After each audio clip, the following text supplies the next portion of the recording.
Hi everybody, this is Dennis, and we're going to do a full review of the new book I picked up called Star Trek Pop-Ups.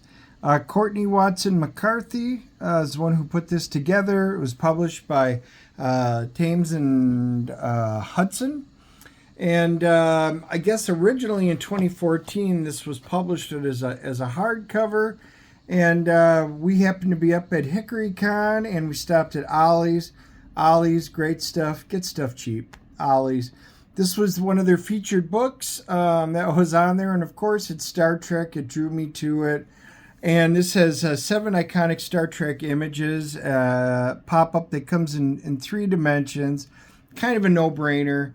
Guys, you know, this one retails for $30 and Ollie's had it for 8. So for $8, you know what? It's kind of hard for me to pass up something like this. And you know, it is nice, even though it's not the hardcover. It is a pretty nice put together book.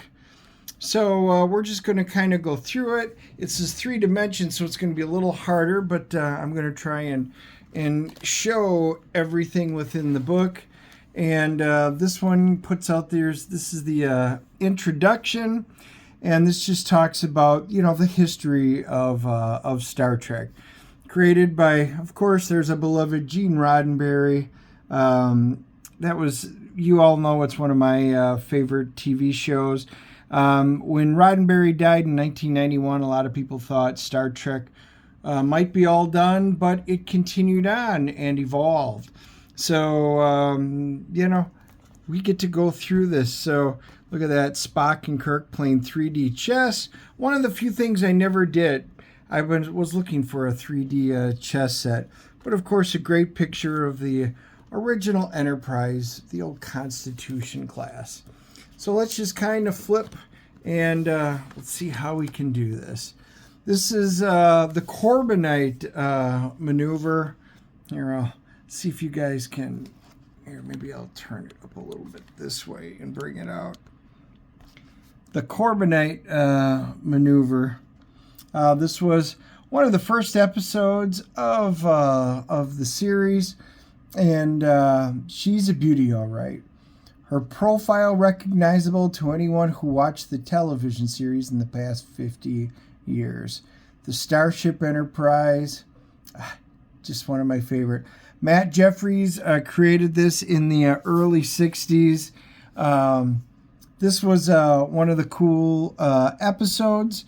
I enjoyed it. It was really neat seeing the little Enterprise with this giant, they call it David meets Goliath, but this is faces off with Viserys. And, you know, this was the big bad creature. Only when they beam aboard, they find out it's really a puppet. And that, yes, our own Clint Howard winds up being the guy controlling it. It was a cool episode, but, you know, you get to see the 3D on the Enterprise and how it is. It's pretty cool. It is pretty cool. So this is one from the original series. And then, of course, one of our favorite episodes, The Trouble with Tribbles. This is probably almost everybody's favorite. I think I'm going to rotate it up here just so you guys can see the whole gang right there. When they called that galactic emergency on Deep Space Station K7, you know, they had to protect the Quadrilaterally. They thought from the Klingons, but it wound up being, of course, the Tribbles. And this is really cool. So it talks a little bit about it. The quote from Scotty, "Aye, sir, before they went into warp, I transported the whole kit and caboodle into their engine room, where there'll be no tribble at all." Ha ha ha, quip, quip, quip.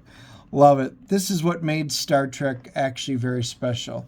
You can see the K7. I actually have an Eagle Moss of that one, and you can check out my K7 Deep Space Station video on that one. Great episode, but man, to be able to see the whole crew and stuff like this come to life, see the different layers of the tribbles. And this was afterwards where they had the compartment above and it had all dropped on it. But very cool, very well done page. And then we're jumping now to Star Trek. Well, they call it Star Trek 4. This is the picture. You can see the Golden Gate Bridge by Starfleet Academy.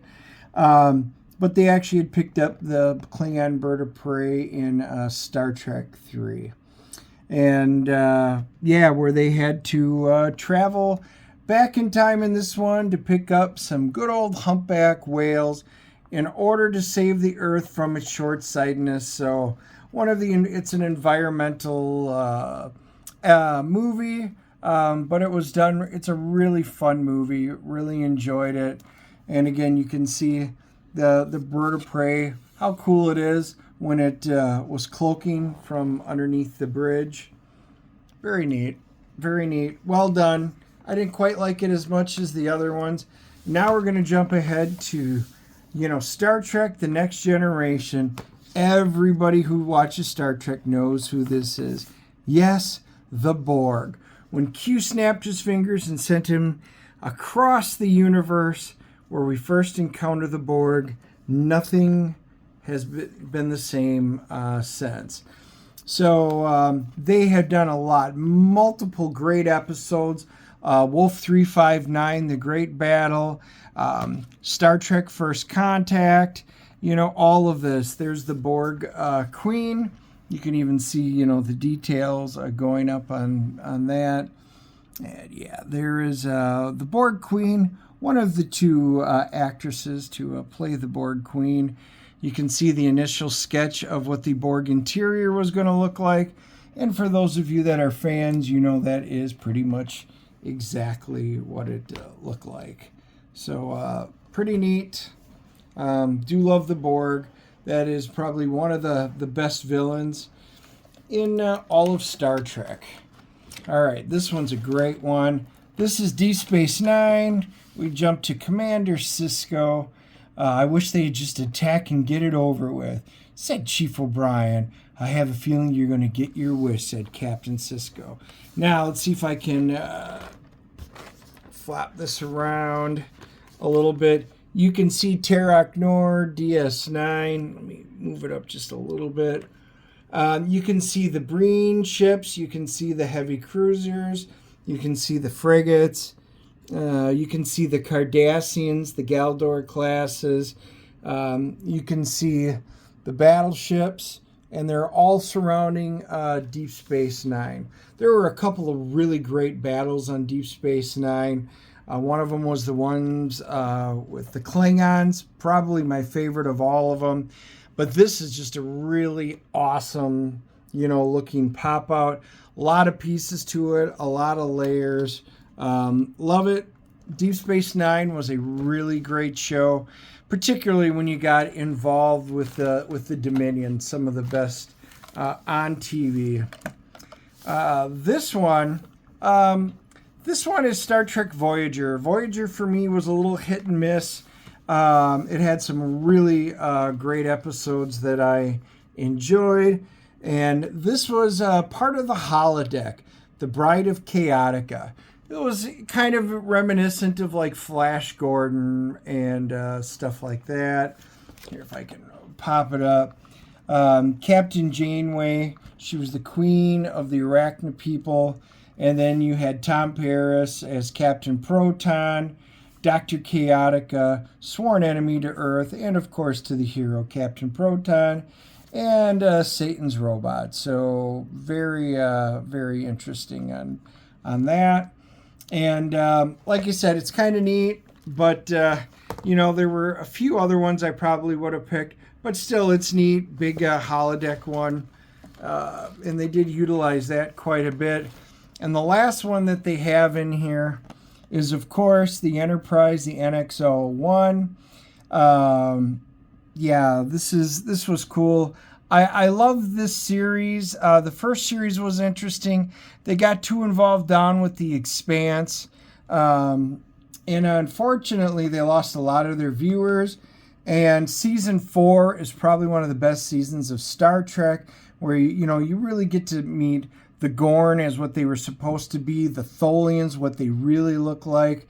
and a great two-part Mirror Universe season.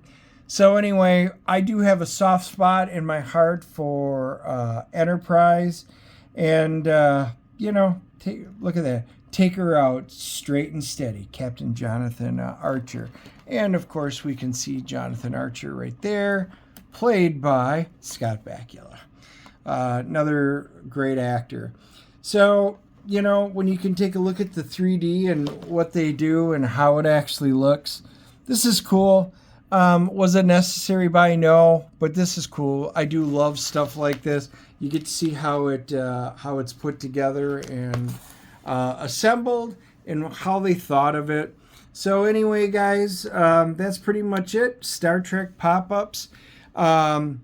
If you enjoyed this video, leave me a thumbs up, hit that like button, and if you're new, subscribe and check out all the other types of videos. We do full reviews like this. We do comic calls when we get back from Comic-Cons, and you can see what we bought and kind of what's hot out there.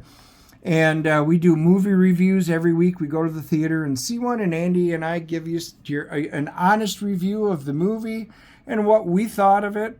And we bring on our guests on Wednesday. We do a great live stream where, yes, we bring on comic creators usually. We talk comics. You guys get to join us, ask questions of the guests that we have. It's always a great time. So Wednesdays, 3 p.m. Eastern. You should subscribe, hit the notifications so you don't miss them.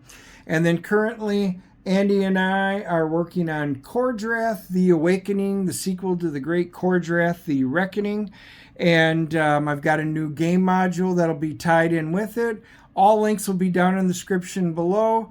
And I'll probably put it in the pop-up so you guys can just click on it and go check it out. And we would appreciate it if it looks like it's cool to you. Back it and continue the journey with us. So anyway, hope to talk to you guys real soon. Thanks for joining, and we'll see you later.